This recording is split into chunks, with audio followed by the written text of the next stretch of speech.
Welcome to Trial Lawyer Review, a podcast for and about trial lawyers. We will tell the stories about trial lawyers who go to battle every day in courtrooms throughout the United States for injury victims. This is about their stories and their practices.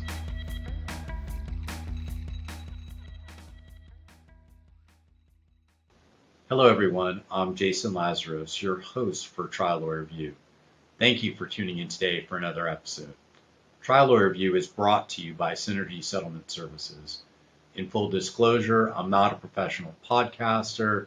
Instead, my day job is Chief Executive Officer of Synergy Settlement Services. Synergy allows trial lawyers to focus on what they do best by handling the difficult issues that arise at settlement, like troublesome lien resolution issues, Medicare secondary payer compliance, government benefit preservation techniques, and complex settlement planning. Joining me today on Trial Lawyer Review is Michael Mills. He is a 22-plus year Florida trial lawyer practicing with the Injury Assistance Law Firm in my hometown of Orlando. Let me tell you a bit about him. As an attorney, he has spent over 6 years practicing insurance defense litigation for law firms such as the Chetty Law Firm, Conroy Simberg. He spent 2 years at a mid-sized plaintiff's firm practicing PIP and bodily injury before venturing out on his own with a longtime friend from law school in 2008. For the last 6 years, he's helped build a very successful personal injury department with Graham and Mills Attorney at Law, where he focused on representing clients in the areas of personal injury, wrongful death, auto accidents, and slip and falls. From there, he founded the Injury Assistance Law Firm, where for the last 8 years, he has represented hundreds of car and truck accidents and slip and fall victims, retrieved millions for their injuries. Most recently, he founded the Injury Assistance Network, which is an online medical and service provider network that makes it easier for personal injury attorneys and the general public to find attorney-vetted, conveniently located medical and service providers to help care for their clients. Michael's aiming to coverage in the whole state in the short term, but eventually nationwide. He earned his BA in Poli-Sci from the University of Central Florida, my undergraduate alma mater, and his JD from FSU College of Law, also where I went to law school. So we are both graduates of UCF and FSU. At Florida State College of Law, he was a Virgil Hawkins Scholar and editor of the Journal of Transnational Law and Policy, which I published an article in that journal while I was in law school too. I wanted to have Michael on the podcast because I was really interested in his story and also learning more about the Injury Assistance Network that he created. Michael, welcome to Trial Lawyer Review. Great to have you as a guest today. I appreciate you joining me. Before getting into all the law stuff, I know you and I both are passionate about the sport of cycling. What got you started on the bike? Funny story. Actually, my frat brother was instrumental in getting me on the bike. He had been bothering me about riding for about two or 3 months, and I kept pushing it off. I was like, "No, you guys wake up too early. No, I don't want to wear those tight shorts. No, no, no." And then one day I was like, "What the heck?" And I went out and just fell in love with it and have been riding ever since. Yeah, it's an incredible sport. I started when I was 13 years old, started Oh, racing. wow. So I've been doing it a long time and absolutely love the freedom of getting out there and the way that makes you feel Yeah. being out on the roadways. But It's only been 6 years for me. well, still that's a long time, and it's a demanding Yeah, sport. I mean, it's tough on the it is. body, and well, I think that I got struck by a car while cycling locally. Do you Right. have any fear of being on the road with so many distracted drivers these days? Because being a trial lawyer and someone who handles these types of cases, do you find that you're All the fearful getting time. out there? Yeah, you know what? I do not cycle by myself. If I'm going on the road, it has to be with a group of cyclists, the peloton as they call it, just because it's easier for uh, vehicles or drivers to see us when we're in bigger groups. Not to say they won't be more distracted or be any less distracted, but we're easier to see when we're in a bigger group. And with all the construction and development that's going on in the Central Florida area, it's just becoming more risky to cycle because folks seems like folks are moving in from elsewhere and they just don't have the patience for a lot of cyclists. We've been encountering more and more angry drivers as we try to get our cycling in lately. So that's unfortunate, but it won't stop me. Yeah, I even though it was pretty traumatic what I went through, I was determined for it not to, prevent me from cycling, but I'm certainly much more attuned to things given that Right. happening because I rode by myself an awful lot when I was training and racing and never really thought too much of it because I had done it, for a very long Mhm. time from, age 13 Right. to 46 was when I got hit. I had had some brushes, but never certainly anything like what happened on that day. Ironically, it was not, it was a couple of weeks ago, the anniversary of it. But I always I post, saw that. post a picture just to remind, Yeah. people, hey, you got vulnerable pedestrians sharing the road, whether it's a jogger or a walker or someone on a bike. The car is a dangerous instrumentality when it strikes a pedestrian that's got no protection at all. Right. Yeah. And folks, I just don't understand how they don't understand how risky. Like we have people that will drive closer to us just to be, Yeah. I guess, give a scare or blow the horn or whatever the case. And I'm talking like big trucks with the extended side view mirrors, and I guess they think it's funny, but they don't realize how dangerous that can be, how life changing that can be to themselves and to the cyclist. Yeah, it's funny you say that. Over the years, I've had someone pull up next to me, pour a big gulp on my head. I had somebody reach out and slap me on my back when they were driving by. I mean, Wow. that's even worse, right? I mean, but if Yeah. Absolutely. you do it long enough, you get people that think they're being funny or cute or whatever. But it is incredibly dangerous because when you go down, Yeah. I mean, if they cause a crash, even just yourself, and you hit the pavement, if you're going 18 to 20 miles an hour, which sometimes we're going a lot faster than that, 18 to 20, Right. it hurts because I've done it. Absolutely. I mean, it's I, really I just unfortunate. I just did that last November. I still have the scar to show. Oh yeah. So and that road rash is no joke. Now, yeah, for sure. Well, so when I was doing some research for the podcast, I saw in a video about your law firm and you were cycling in it, which was cool. You talked Right. about hard work, heart, and hustle and overcoming obstacles. And that's always been my mindset. So it spoke to me. Where did that come from for you? That has been well.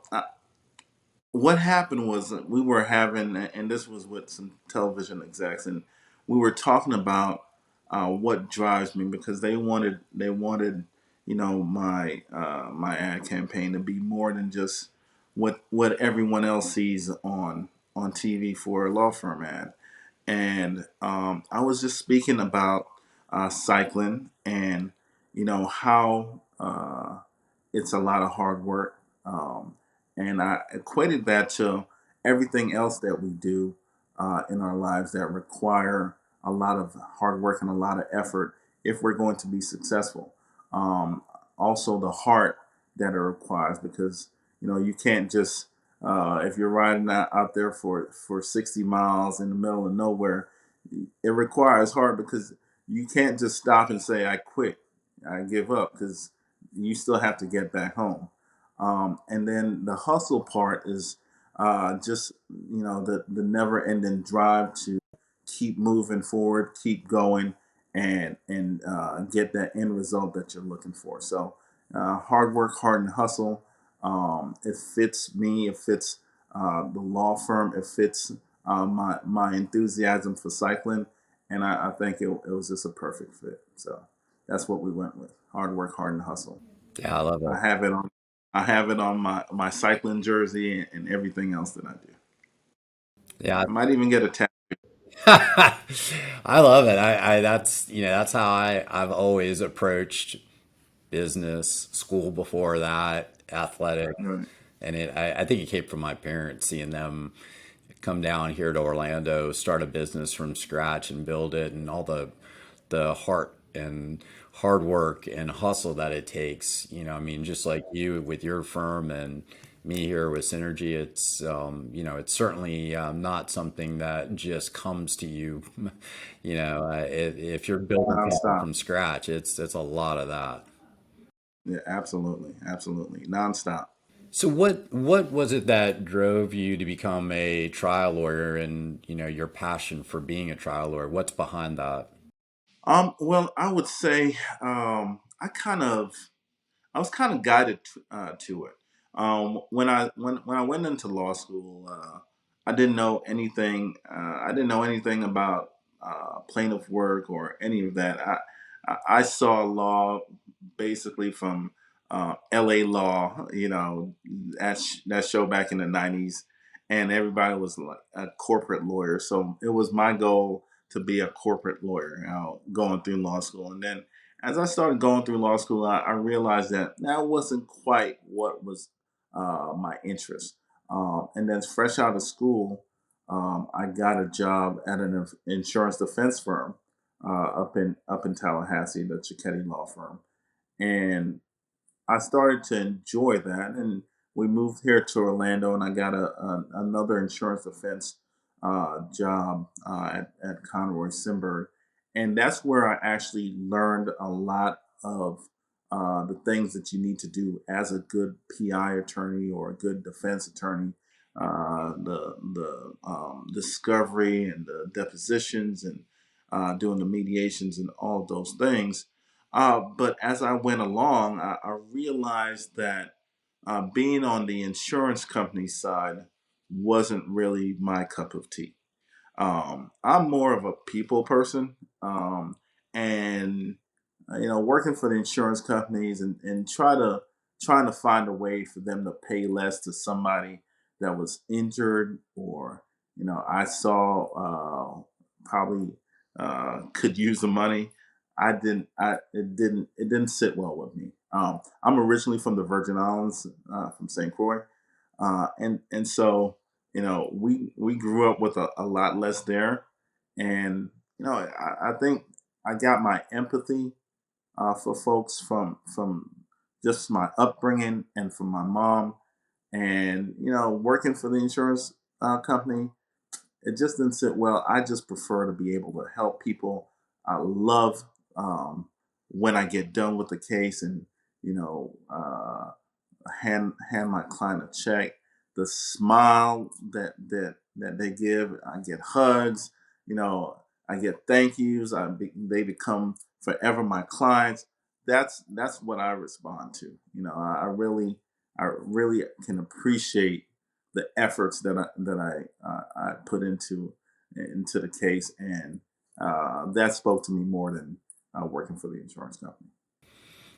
Well, I can definitely connect with that because I started my career out doing insurance defense work. And when I decided that I was going to get into the settlement services world, I always wanted to do the plaintiff side because I never felt like I was doing anything that helped. I understood I had a job to do to represent the insurance companies, but Correct. at the end of the day, if you're someone like you or me who has that empathy for people and wants to feel like they're doing something to help people, that's what calls you. And I've tried to use that empathy here as one of our corporate values is empathy, and I try to use that example of all of these people, what they've been through before they Right. wind up at our doorstep, having our team truly understand who they are trying to help, and our mission of just improving those people's lives by reducing liens, dealing with Medicare and the government benefits, how important all of that is. And for you Absolutely. guys, what you do is it truly is a service to those people. It is in service of those people.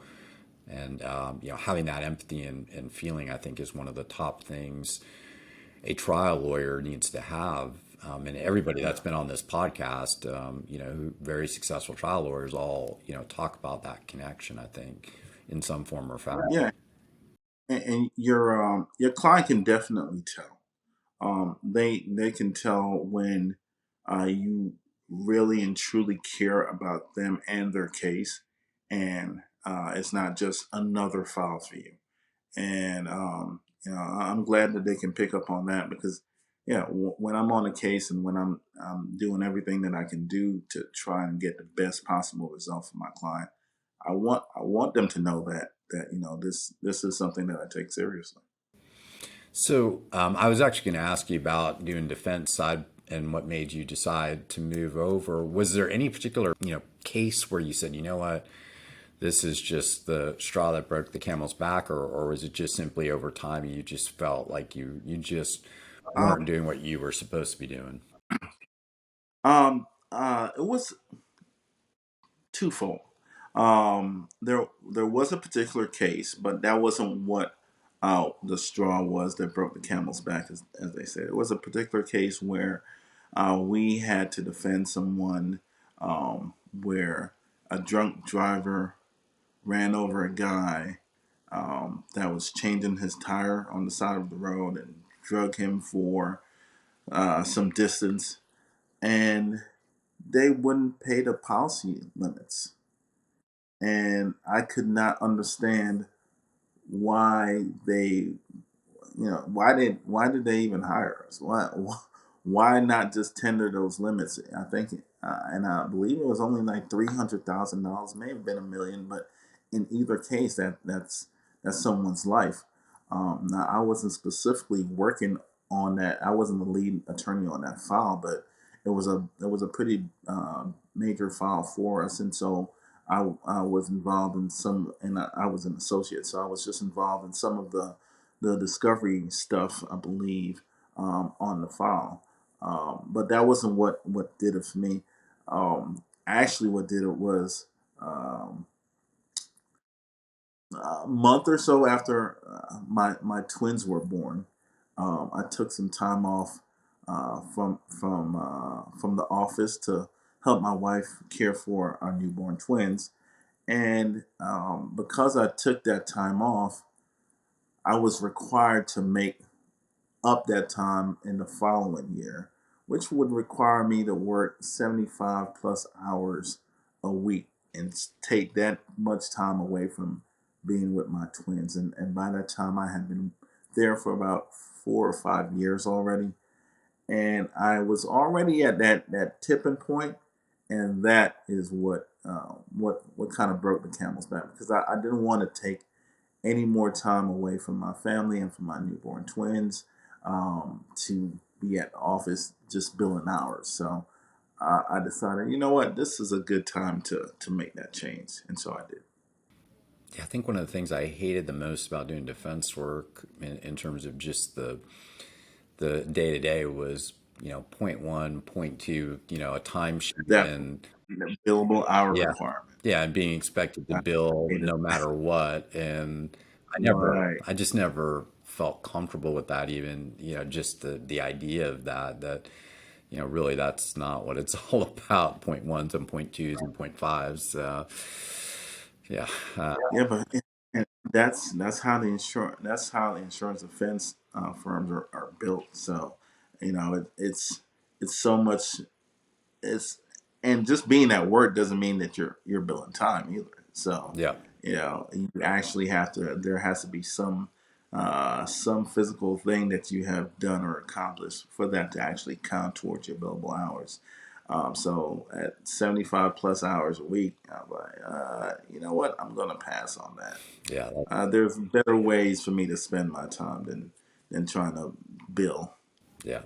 And That's being on the plaintiff side and just being able to be judged by the results of your effort is far far superior to the whole billable hour thing. So, in terms of your practice, what things do you look for to maximize the settlement of personal injury cases? Well, there's certain things that goes into the value of a personal injury case, as you're aware. We try to make sure that our clients, depending on their injury, we try to make sure that they are seen by the best medical providers possible, because those medical providers are they work twofold. One, they help get the client better, or back to maximum medical improvement, and two, when they know what they're doing, they provide us with the ammunition that we need as PI attorneys to aggressively litigate the case for our clients. You know, other than that, other things come into play that's outside of our control, such as what the policy limits are, and what the liability is, and things like that. But for those things that are in our control, I definitely want to focus on making sure that my client gets the treatment that they need, and then that treatment then results in the medical records that I need in order to prepare a strong demand. And if the insurance company doesn't give the offer that we think the case is worth or valued at, I will have the necessary medical records and documentation that I need to put the case into litigation and go forward. Yeah, it's so important to get to the right providers. I know that was, very important for me in my treatment after getting struck. And Yeah, absolutely. as you said, those providers play a key role in ultimately where that case gets settled for, just because they're going to be one of the key witnesses to prove up Right. the damages side of things. So Right, and the documentation is so important, because somebody can complain to me that I've been having neck pain and it's been really bad, but unless it's documented in those medical records that the patient has been complaining about neck pain, especially from the beginning, or back pain or wherever, it has if it's not documented, I can't just say, well, my client is still complaining about neck pain. That doesn't work. It has to be documented, and it requires a medical provider that's going to listen to their patient and then document the records accordingly. So we talked a little bit about empathy, because you had brought it up, and I was wondering, with personal injury cases that you handle, what are the top three things you do to empathize with the clients to make sure that you tell their story to the jury, focusing on what they're left with after being injured, or even at mediation? How do you connect and then be able to convey exactly what that client's been through, or as much as you can convey exactly what that client's been through? Well, I like to start with just where where the per where the client comes from and what type of work, and just their general background, and how their life was prior to the accident, and then based from there, we go into the accident and the injury and how it's affected their life subsequent to being injured. And obviously in Florida, in order for us to proceed with a personal injury case, we have to be able to show that there's some sort of permanency, especially in a car accident. And you know, in doing so, being able to show how their life, and this isn't anything genius or off the chart. It's just what you need to do. You have to show the comparison to what their life was prior to the accident and how they are now. And it can be tricky sometimes, because especially when we're dealing with men or women that are the breadwinners of their family. Some of them are super proud and won't actually don't actually like to tell everything that they're going through. So it's incumbent on us to try to bring that out for them.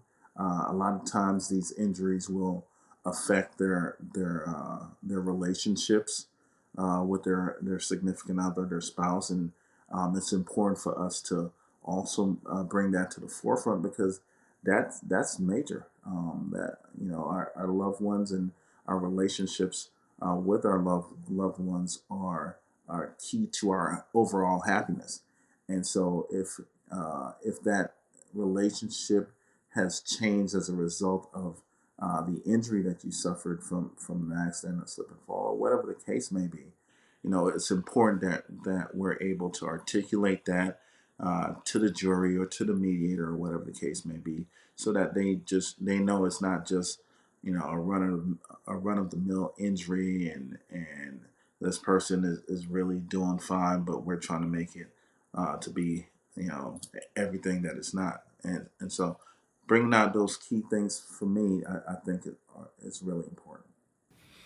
And while doing the research for the podcast, I saw that in 2020 you were named one of the top 100 national black lawyers, I think from the National Bar Association. Why are you involved with that organization, and what is the significance of that organization for you?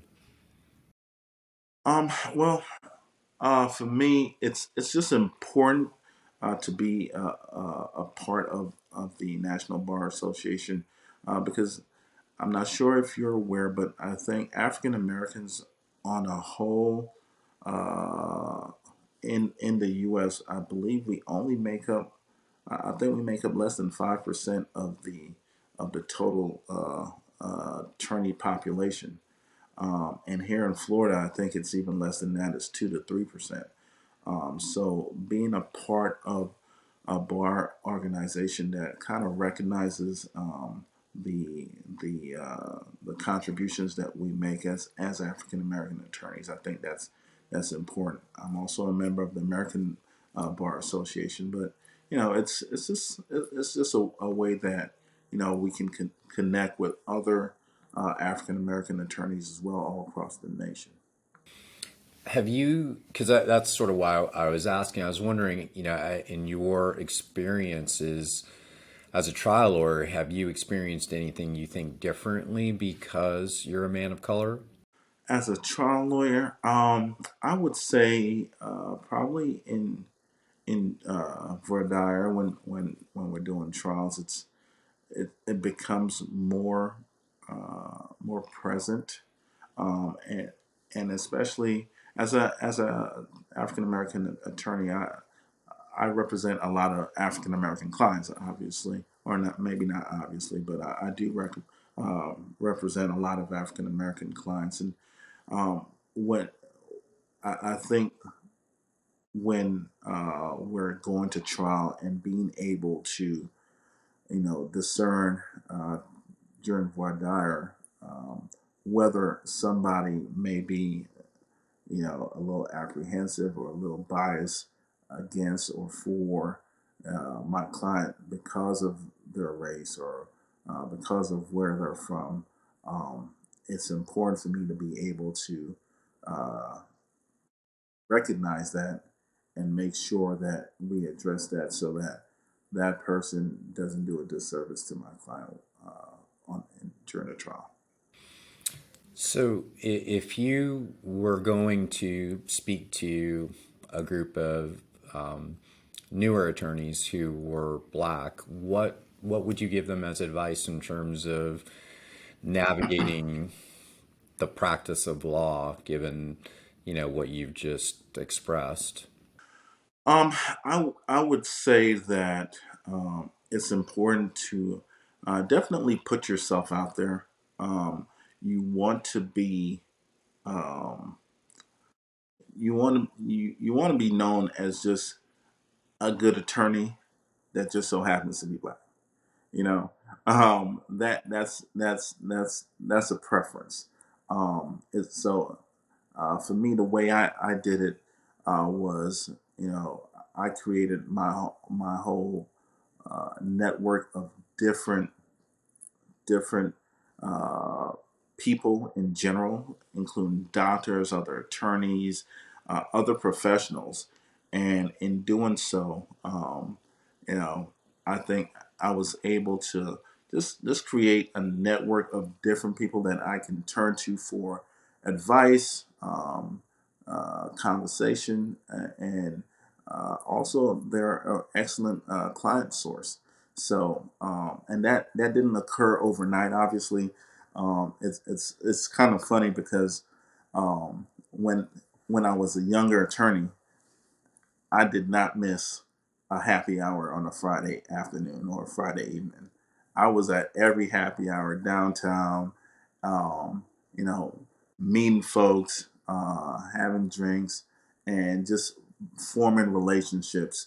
And fast forward to 20 plus years later, those relationships that I started back in my insurance defense days, those relationships still to this day are very, very important and have been able to help me in so many different ways that I didn't even think about back then when we started the relationship. So I would say put yourself out there. Don't stay in your little box. Don't be afraid to meet folks that you don't know because you never know what can come from that. Great advice. Well, so let's transition because I wanted to talk to you about the Injury Assistance Network. What Sure. led you? Well, what is it first, and then what led you to found that type of venture? Sure. The Injury Assistance Network is an online medical and service provider directory for the personal injury industry. And what led me to it was, um, you know, years ago, I came up with the idea probably in 2017. So we're going on 5 years now.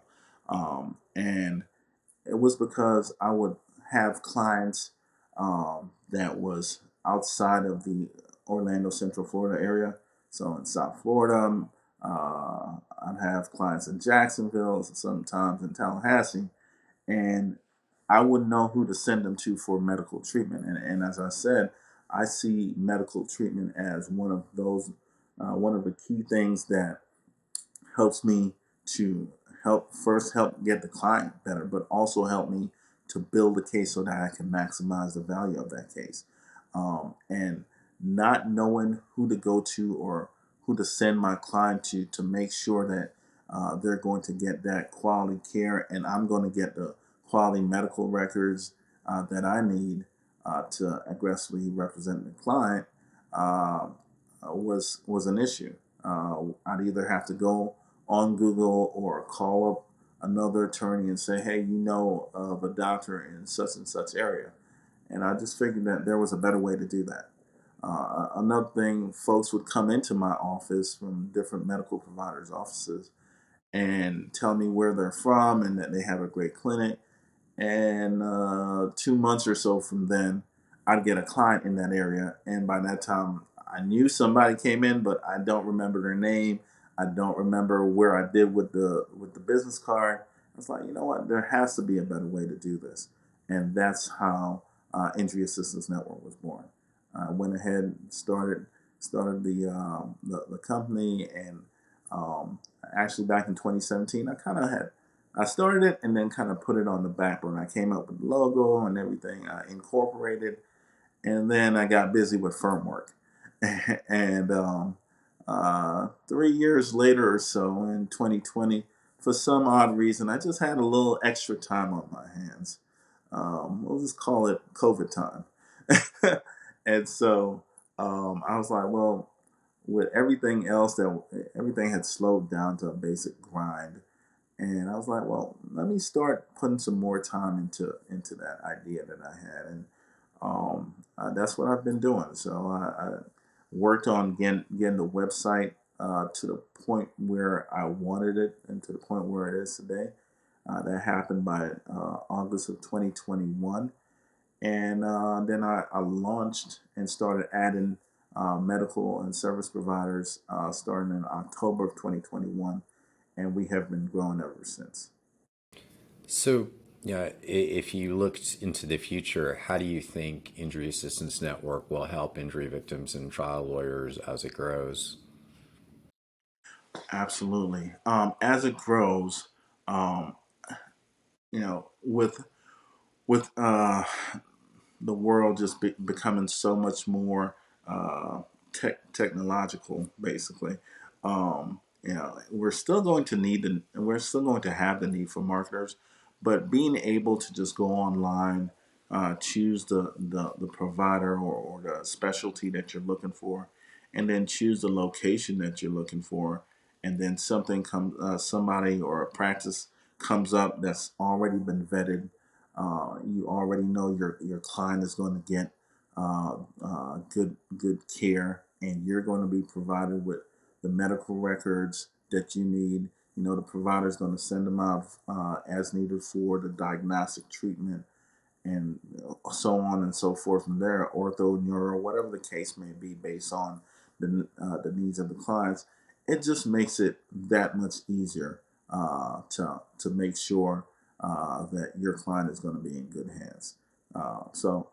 And then as we grow in coverage area and have more and more providers sign on, and it just goes from there. You can be in Florida, or the other day I was on vacation in Tulum, Mexico, and we got a new client.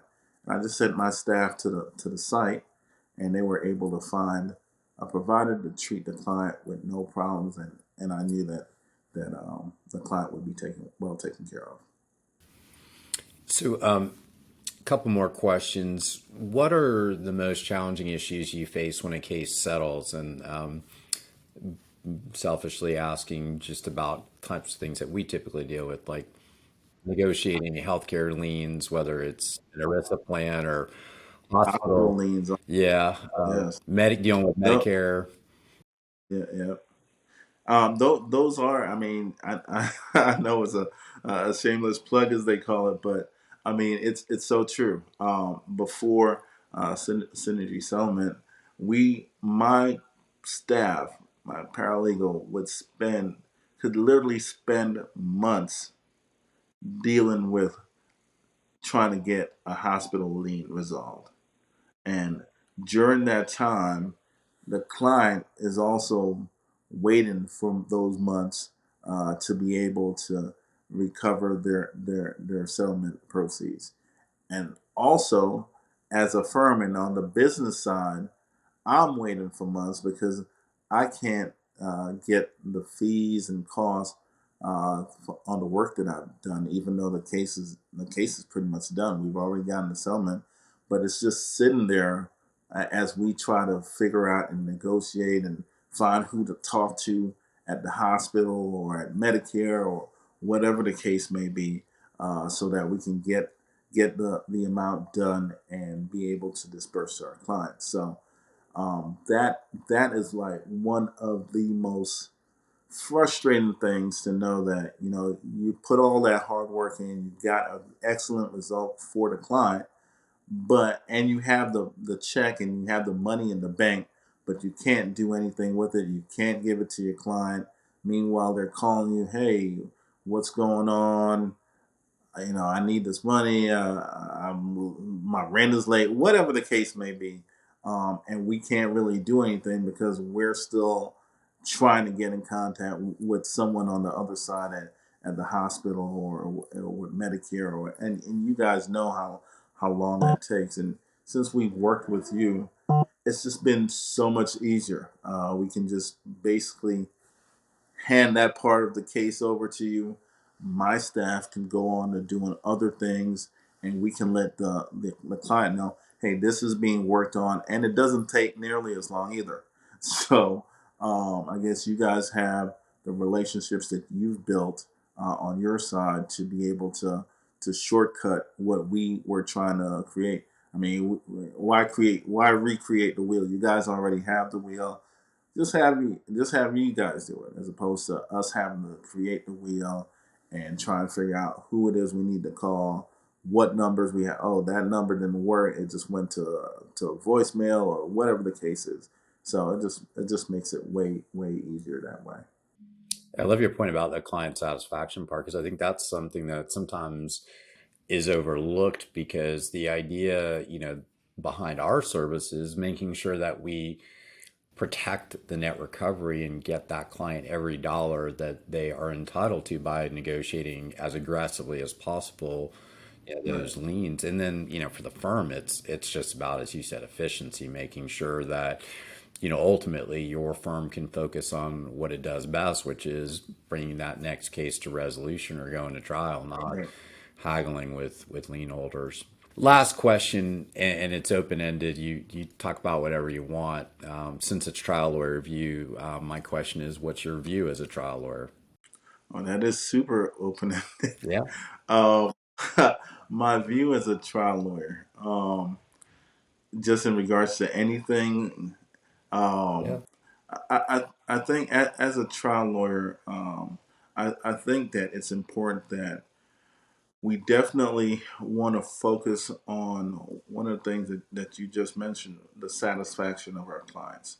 I know it's so easy to look at everyone's social media these days, and or the billboards and the TV commercials, and see all these big numbers, but that's only a fraction of the cases that we see, and not every case is going to go to trial either.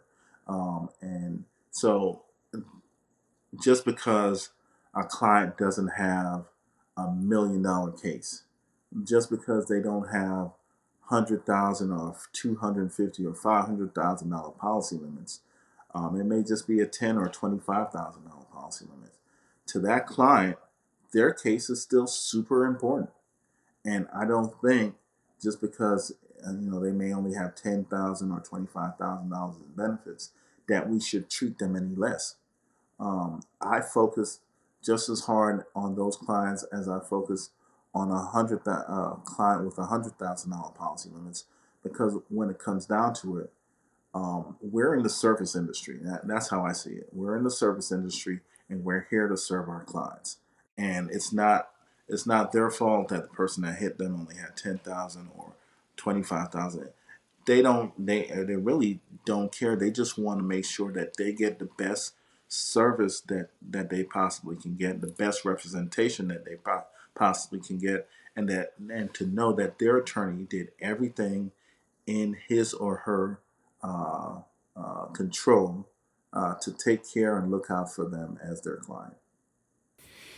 Man, I love that as an ending point because, for me, experiencing this, and I got hit by a driver who had a 10K policy. Thank God I was one of the lucky people that had a lot of UM, and Right. had it all That's important. staffed. That's one of the things I try to educate my clients about, is having uninsured motorist coverage.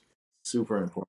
Well, especially here in Florida, because most of the drivers are carrying those minimal policies. But I mean, I was Right. lucky because my medical bills alone were, I think, north of $380,000. So, you get hit by a driver who's only got 10K, and if you don't have that underinsured or uninsured motorist coverage, you're really going to be in a terrible situation. That's happened so many times where I've had clients where especially pedestrians or cyclists, where they've been hit and been in the hospital for weeks on end, and the person that hit them only has a 10 policy.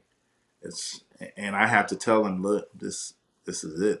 There's nothing more to get, and they can't understand why this person did this to them, and they're now in debt and can't work and all this other stuff. So it's really a tough situation for them. And we see it all the time too. And for me, it's looking back at what I went through. That the part about it being a personal injury and it being very personal to you. I mean, if you've been injured because someone else was, unfortunately not paying enough attention, that is something that is hard to deal with. I mean, it is Yeah, really something, once you've experienced it and been through something, pretty traumatizing, it is personal, and it's hard, when my insurance company was litigating this, when I felt like they should settle it, I was angry about that. I was oh, angry at the driver for not paying enough attention and taking something away from me that I loved, for at least a period of time. And so those sorts of things I think are what, people don't realize enough, is just that how intensely personal something like this is and what it does to your life, for whether it's forever or, some period of time. Either way, it's a significant event. Absolutely. Absolutely. I want to make sure that if anybody has questions about Injury Assistance Network or has a case that they want to work together with you on, what's the best way to get in touch with you? Simple. You can always reach me at my office. Phone is 321-234-2900. My social media is right here. It's for Facebook. It's at Injury Assistance. Twitter, Injury Assistance 14. No, actually, Instagram is Injury Assistance 14, and Twitter is Injury Assist 14. For the Injury Assistance Network, it's simple. It's just injuryassistancenetwork.com. And there's contact me on that side as well.